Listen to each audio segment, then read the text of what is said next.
एक बड़ी खबर इस वक्त, मरकज ने 4 रियासतों में खुसूसी टीम रवाना की। कोरोना को लेकर टीमें रवाना की। हरियाणा, राजस्थान, गुजरात और मणिपुर में भेजी गई हैं टीमें। ये टीमें टेस्टिंग और निगरानी में करेंगी मदद। बड़ी खबर मरकज की तरफ से, कोरोना को थमाने के लिए, कोरोना की रोक के लिए 4 रियासतों में खुसूसी टीम रवाना की है। हरियाणा, राजस्थान, गुजरात और मणिपुर में ये खुसूसी टीमें रवाना की गई हैं। ये टीमें टेस्टिंग और निगरानी में करेंगी मदद।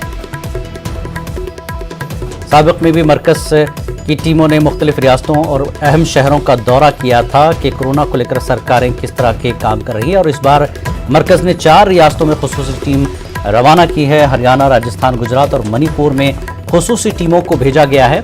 ये इन टीमों का खासकर काम यही है कि टेस्टिंग और उसकी निगरानी में मदद करेंगी रियासती सरकारों।